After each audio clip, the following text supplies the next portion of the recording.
안녕하세요. 저는 일산에 사는 40대 초반의 여자입니다. 평소 이 채널에 올라오는 사연들을 즐겨 보곤 했는데 제가 겪은 일 또한 만만치 않게 막장인 것 같아 용기 내어 사연을 보내게 되었습니다. 운 좋게 유복한 집안에서 태어나 평탄한 삶을 살 줄 알았는데 이런 비극을 겪을 줄은 전혀 몰랐어요. 제게 비극을 선사한 사람이 누구냐고요? 그건 다름 아닌 남편과 시누이랍니다. 어찌된 일인지 지금부터 한번 말해볼게요. 어릴 적 저희 아빠는 자동차 정비 일을 하셨어요. 초등학교까지밖에 나오시지 못한 아버지는 엄마와 저를 먹여 살려야 한다는 일념으로 미친 듯이 일만 하셨죠.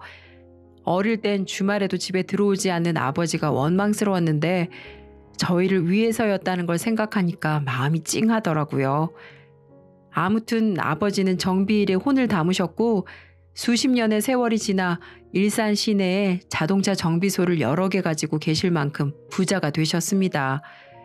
그 덕분에 저 역시 유복한 집안에서 안전하게 자랐고요. 남편과 만난 것도 자동차 정비소에서였어요.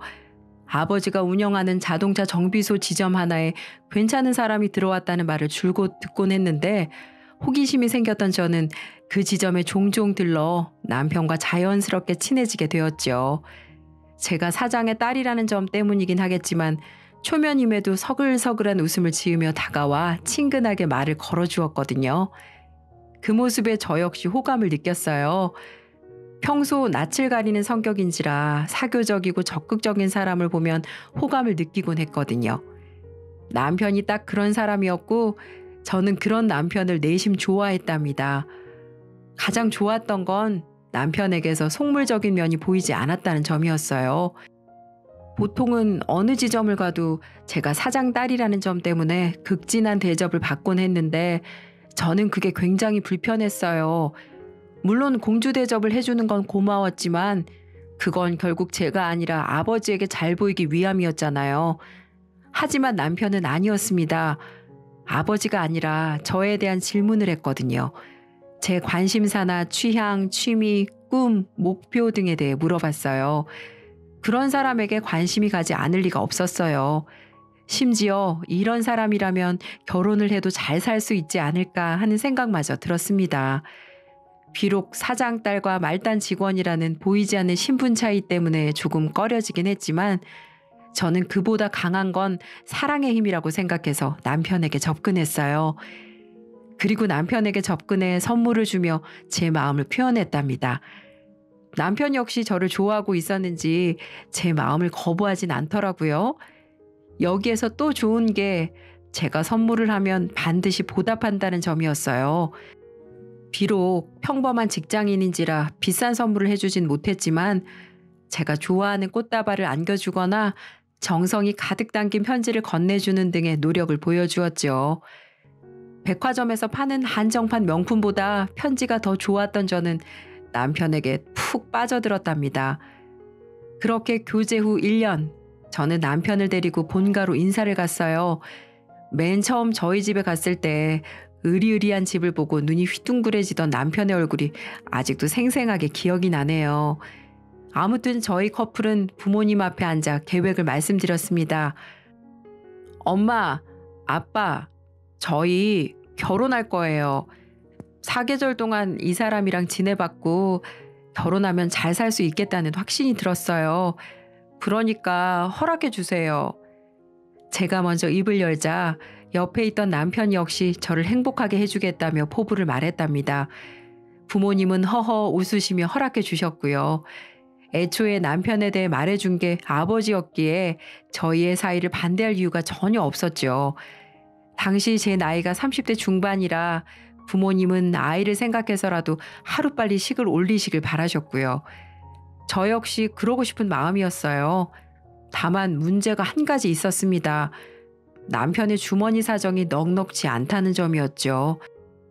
남편은 어릴 적부터 사회생활을 해서 돈을 차곡차곡 모아왔지만 집안 형편이 넉넉하지 못해 저축해온 모든 돈을 집에 보태야 했거든요. 그 바람에 저희의 신혼을 반지하 원룸에서 시작해야 할 처지였죠. 그 사연을 들은 아버지는 이렇게 말씀하시더군요. 박서방, 걱정하지 말게. 내가 하나뿐인 딸아이를 시집 보내는데 빈손으로 보내겠는가?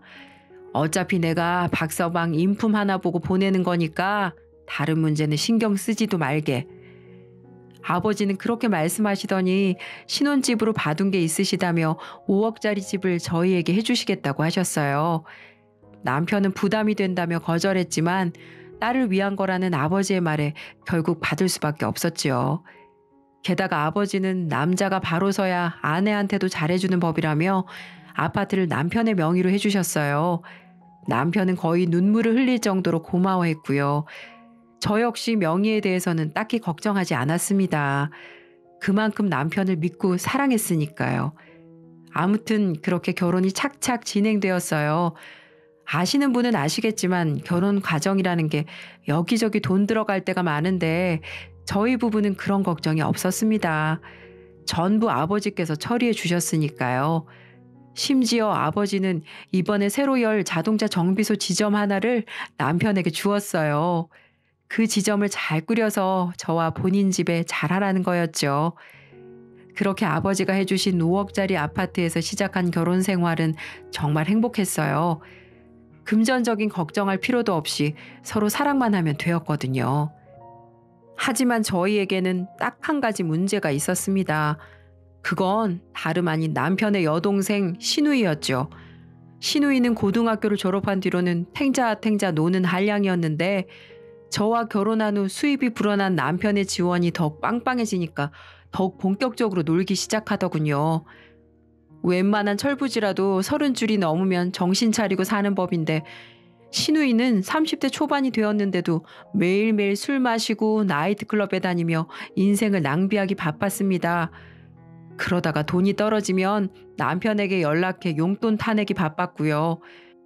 물론 금전적으로 부담이 되는 건 아니었지만 저희 아버지와 남편이 힘들게 번 돈을 가지고 신우이가 탱자탱자 노는 건 그렇게 좋아 보이지 않더라고요.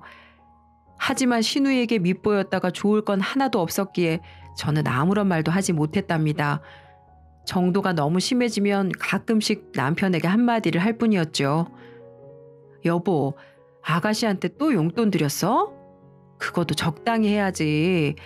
그렇게 매번 돈 들이다 보면 자립심을 잃는다고. 돈이 아까워서가 아니라 아가씨 미래를 생각해서 그러는 거야. 지금 당장은 우리가 여유 있으니 돕는다고 쳐도 앞으로 그럴 거라는 보장도 없잖아. 그때를 대비해서라도 지원은 적당히 해야지. 미안해 여보. 어릴 때부터 내가 딸처럼 키우던 애라 조절이 안 되네. 당신이 무슨 말 하는지 알아. 차차 줄여갈 테니까 조그만 시간을 줘. 당신한테 늘 미안하게 생각하고 있어. 제가 신우이에 대해 불편함을 드러내면 남편은 늘 미안하다고 말하더군요. 사실 그럴 만도 했죠. 자기 월급으로 해결하는 것도 아니고 결국 그 돈은 저희 아버지한테서 나오는 돈이니까요. 그 돈으로 자기 집안과 신우이를 돕는데 미안하지 않을 리가 있을까요? 하지만 미안하다는 건 그때뿐, 달라지는 건 없었습니다. 하지 말라 말해도 매번 상황은 똑같을 뿐이었죠. 심지어 신우이는 남편을 자주 불러내 밥을 먹거나 술을 먹곤 했어요. 가끔은 늦게 들여보내기까지 했죠. 결혼 전에도 남매끼리 친하게 지내길래 보기 좋다라는 생각은 했지만 결혼 후에도 이럴 줄은 몰랐네요. 상황이 그렇게 되니 신우이가 점점 미워지더라고요. 신우이만 없으면 결혼 생활에 아무런 문제도 없을 거라고 생각했으니까요. 하지만 다른 여자도 아니고 남매가 만난다는데 막을 수가 있나요? 저는 매번 속이 썩어가면서도 남편을 보낼 수밖에 없었답니다. 그렇게 살다가 저는 임신을 하게 되었어요. 남편은 저를 지극정성으로 돌봤죠. 직업이 나름 몸을 쓰는 일인지라 피곤할 텐데도 남편은 저를 웃으며 돌보더군요. 하지만 또 문제는 신우이였어요. 여보, 미안한데 나 잠깐만 나갔다 와도 될까? 은지가 잠깐 보자는데 아무래도 속상한 일이 있는 모양이야. 그날도 남편은 신우이에게 전화가 왔는지 난처한 얼굴로 제게 잠깐 나가도 되냐고 묻더군요. 시간은 자정이 다 된 시간이었어요. 임신 중이라 몸도 마음도 지쳤는데 그런 일이 있으니 정말 짜증이 나더군요. 하지만 남편도 저를 케어하느라 힘들겠지 하며 스트레스나 풀고 오라는 생각으로 보내주었답니다. 그렇게 야밤에 집에 혼자 있는데 참 서글프더군요. 호프집에서 결제한 문자가 제 핸드폰으로 날아올 때는 정말 비참한 기분까지 느꼈고요. 무거운 몸을 침대에 누인 채 이번 달 남편이 쓴 금액을 생각해 보니까 시누이에게 쓴 것만 150만 원이 넘어가더군요. 물론 저희 아버지와 저의 재력을 생각하면 큰 돈도 아니었어요. 하지만 일반적인 기준을 고려해 보면 절대로 상식적인 금액은 아니었죠. 차라리 다른 남자들을 만나 사회생활 하는데 썼다면 고민을 하지도 않았을 겁니다. 투자금이라고 생각했을 테니까요. 하지만 시누이에게 쓰는 돈은 아니었어요. 그저 밑 빠진 독에 물 붓기나 다름없었죠. 그래서 제 고민은 점점 커져만 갔습니다. 문제는 그걸로 끝이 아니었어요.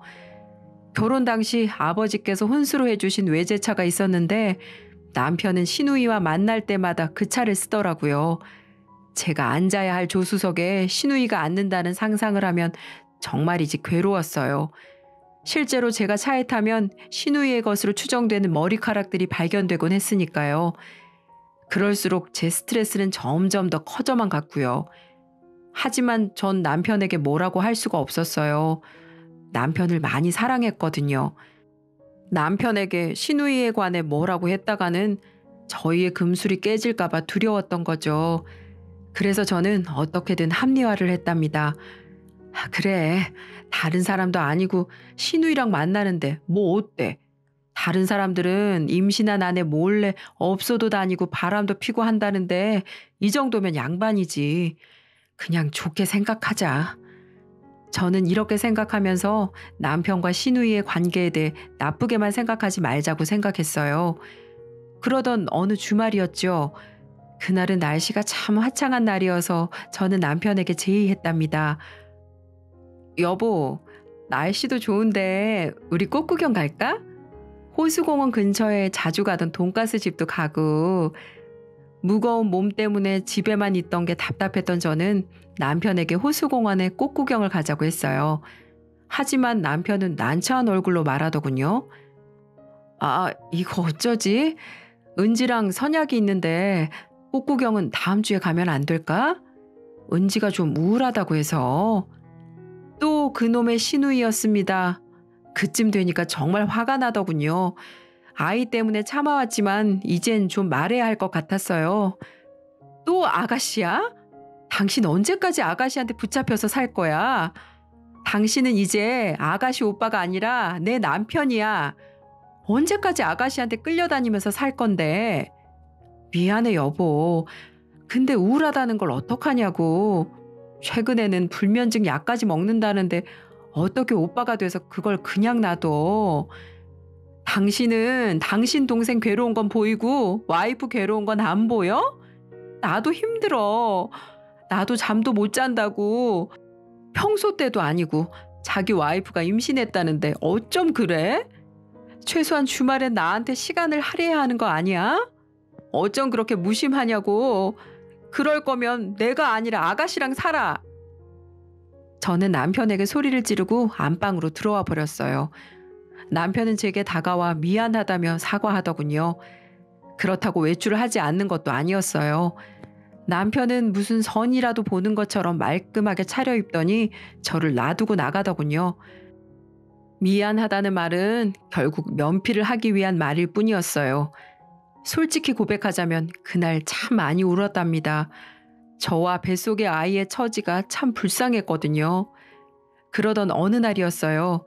남편이 출근한 뒤 마트에 갈 일이 있어서 차를 몰았다가 접촉사고가 났어요. 상대 측 운전자의 명백한 잘못이었죠. 상대 운전자는 바쁜 일이 있어서 먼저 가지만 보험 처리는 확실하게 해주겠다고 말하면서 연락처를 남기고 사라졌어요. 집에 돌아온 저는 보험사에 제출할 영상을 찾기 위해 블랙박스를 뒤졌습니다. 그리고 저는 엄청난 충격에 빠지고 말았어요. 사고 장면을 찾던 도중 차 안에서 남편과 시누이가 하는 대화를 들어버렸거든요. 오빠, 새언니가 또 뭐라고 했어? 아유, 지겨워 죽겠다 아주. 임신 한 번 했다고 얼마나 유세를 부리는지 아주 나라님이 따로 없어. 아휴, 내가 오빠 결혼할 때부터 그럴 줄 알았다. 부잣집에 장가 갈 때부터 공주님 모시고 살 줄 알았다고. 어쩌겠냐. 그 집구석 돈 보고 들어갔으면 머슴짓이라도 해야지. 그래도 그 덕분에 이렇게 외제차도 타고 좋은 데 가서 식사도 하잖아. 그럼 된 거지. 하긴 그래 오빠. 오늘은 호텔도 좋은 데 가자. 현금으로 계산하면 새언니도 모를 거 아니야. 블랙박스에 녹음된 음성은 제 심장을 철렁하게 했답니다. 남편과 시누이가 보통 사이가 아니라는 게 명백하게 드러났거든요. 저는 제 오해일까 싶어서 이전의 영상들도 돌려보았답니다.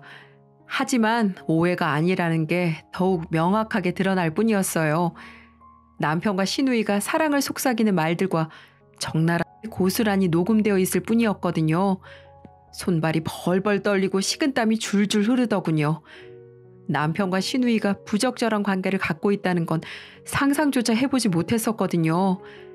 그동안 다른 여자 만나는 것도 아니고 여동생을 만나는 건데 뭐가 문제냐 하고 생각했던 제가 정말 바보처럼 느껴졌어요.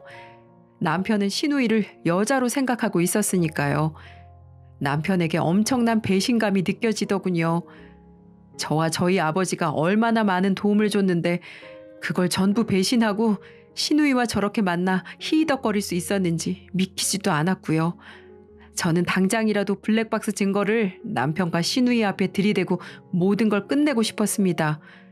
하지만 고작 이 정도 증거로 이들을 지옥으로 보낼 수 있을 거란 생각이 들지 않더군요. 그래서 저는 흥신소에 의뢰해 사람 하나를 고용했어요. 그리고 남편의 뒤를 조용히 밟게 했죠. 그로부터 2주일 뒤 흥신소 직원은 제게 수십 장의 사진을 건넸습니다. 그곳에는 남편과 시누이의 만행이 가득 담겨 있더군요. 두 사람이 팔짱을 끼고 백화점을 걷는 모습, 공원에서 진하게 입 맞추는 모습, 마치 연인처럼 찰싹 달라붙어 호텔로 들어가는 모습까지. 이건 절대 남매가 보일 행동들이 아니었어요. 이렇게 완벽한 증거를 확보한 저는 시누이에게 연락해 만나자고 했답니다. 커피숍에서 시누이를 만나자마자 저는 사진을 던지듯 보여줬어요. 저는 그렇게 하면 시누이가 넙죽 엎드려 용서를 빌 거라고 생각했거든요. 하지만 그렇지가 않더군요. 시누이는 오히려 사진들을 제게 내던지며 뻔뻔스럽게 말했습니다. 이게 뭐 어쨌는데요? 뭐라고요? 아가씨, 지금 장난해요? 지금 이 사진 속에 있는 의미가 뭔지 모르세요? 알고 있어요. 그런데 그게 뭐 어쨌는데요? 제가 오빠랑 그런 사이인 게 새언니랑 무슨 상관인데요? 시누이는 정말 철면피였어요. 모든 사실을 들켰음에도 오히려 뭐가 문제냐는 듯이 나왔으니까요. 심지어 시누이는 제게 협박까지 하더라고요. 그래서 이혼이라도 하시게요? 새언니 출산도 얼마 안 남은 걸로 아는데 태어나지도 않은 애를 편모 가정에서 키우시게요? 그거 정말 감당할 수 있겠어요? 시누이의 말에 저는 마음이 조금 약해졌어요. 만약 아이가 없는 상황이라면 뒤도 안 돌아보고 이혼했겠지만 아빠 없이 자랄 아이를 생각하니까 마음이 좀 약해졌거든요. 시누이는 약해진 제 마음을 파악했는지 계속해서 틈을 파고들었어요. 새언니, 물지도 못할 거면 짖지도 말아야 하는 거 아닌가요? 저희 뒤까지 밟아서 사진까지 찍었으면 무슨 짓이라도 하셨어야죠. 고작 이렇게 나올 거면 뭐하러 저를 부르셨어요? 아우, 시간 아깝게. 독하게 굴지도 못할 거면 그냥 얌전히 사세요. 괜히 까불지 마시고. 시누이는 그렇게 말하더니 사라지더군요. 저는 엄청난 자괴감을 느꼈어요. 천하의 쓰레기인 시누이에게 찍소리도 못했으니까요. 그날 이후 시누이에게 소식을 들은 듯한 남편의 노골적인 하대가 시작되더군요. 할 말이 있으면 나한테 직접 할 것이지 감히 내 뒤를 밟아? 정의로운 척은 혼자 다 해놓고 뒤에서는 온갖 구린 짓을 다 하고 있었어. 당신이 그딴 식으로 생각하는데 태교가 제대로 되기나 하겠어? 시누이와 바람을 핀 남편은 자신의 잘못을 뉘우치지도 않은 채 오히려 제가 더러운 여자라며 손가락질을 하더라고요. 그리고 이제는 미안한 기색도 없이 시누이를 만나러 가더군요. 스스로가 정말 바보처럼 느껴졌어요. 더러운 짓을 목도하고도 아무 행동도 취할 수가 없었거든요. 하지만 그 모든 추악한 짓거리에 종지부를 찍을 날이 찾아왔답니다. 어느 날 저희 친정 부모님이 저희 집에 찾아오셨어요. 사위가 불편할까 싶어 자주 찾지도 않으시는 분인지라 거의 1년 만에 저희 집에 오시는 거였어요. 아버지가 사장이라 그런지 남편은 제게 모질게 굴던 얼굴을 싹 씻고 굽신거리더군요. 정말 가증스러웠지만 부모님께 사실을 드러낼 수도 없어서 저는 잠자고 있었습니다. 그렇게 저희 부모님과 집에서 식사도 하고 도란도란 얘기도 했어요. 그렇게 집에 가실 때쯤 되자 아버지께서 말씀하시더군요. 박서방, 우리 딸 사랑해줘서 참 고맙네. 솔직히 말하자면 내가 집안 차이 때문에 조금 걱정하긴 했어. 그런데 이렇게 보란듯이 잘 살아주니까 아비로서 참 고맙네. 앞으로도 잘 부탁해. 아버지는 그렇게 말씀하시며 현금 다발을 꺼내 제 지갑에 넣어주시더군요. 그런데 문득 아버지의 손이 멈추시는 거예요. 지갑 안에서 뭔가를 발견하신 듯 했어요. 그때까지만 해도 저 역시 뭔지를 알지 못했죠.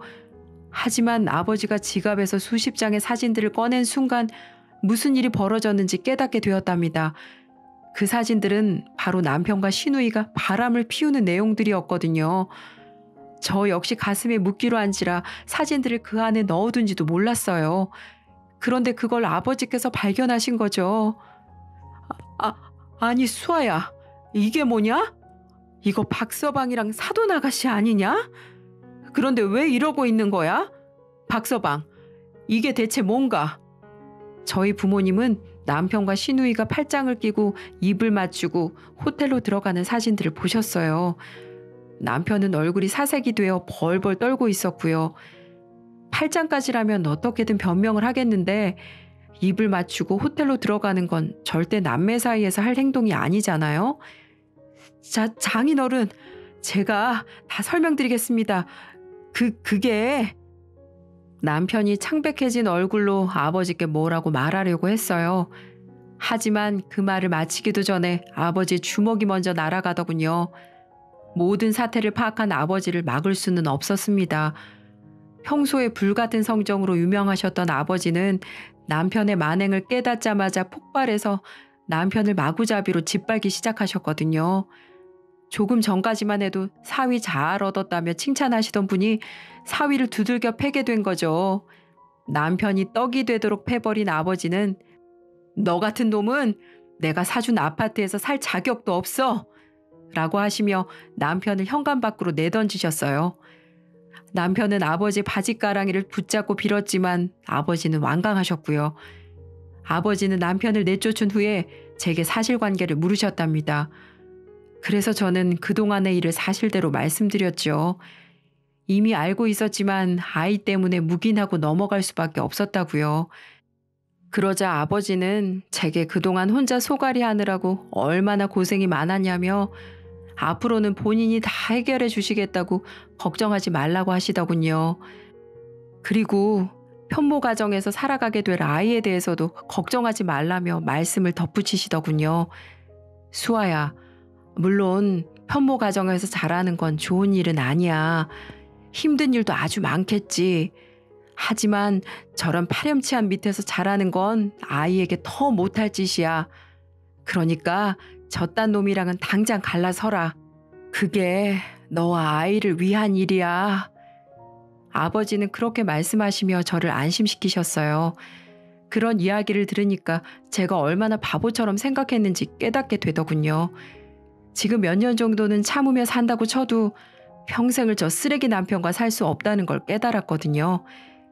아무튼 아버지는 당장 시댁에 전화하셔서 모든 사실을 알렸어요. 그러자 시누이를 포함한 시댁 식구들이 모두 저희 집으로 달려오더군요. 아이고, 사돈어른, 정말 죄송합니다. 제가 자식들을 잘못 키우는 바람에 이런 사태를 낳고 말았네요. 말려야지 하는데 그게 마음처럼 안 되더라고요. 근데 이게 이렇게까지... 정말 죄송합니다. 제가 둘은 어떻게든 떨어뜨려 놓을 테니까 제발 이혼만은 참아주세요. 시어머니는 무릎을 꿇은 채 저희 가족에게 용서를 빌었어요. 시누이 역시 고개를 푹 숙인 채 무릎을 꿇고 있었고요. 하지만 제 화는 가라앉지 않았답니다. 부모란 사람이 자식들의 부적절한 관계를 이미 알고 있었음에도 저렇게 묵인하고 있었던 게 되니까요. 그리고 뒤늦게 한 사실이지만 남편과 시누이는 친남매가 아니더라고요. 그 시누이는 시아버님과 가장 친했던 친구분 내외가 시누이가 4살 때 교통사고로 죽게 되면서 오갈 데 없는 시누이를 아버님이 데리고 와서 양녀로 들여왔던 거였어요. 아버님이 그 친구분에게 빚진 게 많았는데 그걸 갚고자 키우게 됐다고 하더군요. 정말 어이가 없었어요. 남매는 맞긴 하지만 피 한 방울도 섞이지 않은 사람들이 저를 속이고 그런 짓을 했다는 게 정말 분노가 느껴졌답니다. 아버지는 제게 어떻게 할 건지에 대해 물으셨어요. 저는 일말의 고민도 없이 고개를 저었어요. 됐으니까 당신네 자식들 데리고 썩 꺼지세요. 안 그래도 기생충 같은 당신네 집안 사람들 꼴보기도 싫었는데 오히려 잘 됐습니다. 그리고 기대하세요. 내 딸 건드린 대가는 톡톡히 치르게 해드리겠습니다. 아버지는 그렇게 말씀하시더니 시댁 식구들을 모두 내쫓으셨어요. 그날 이후부터 아버지의 복수가 시작되었고요.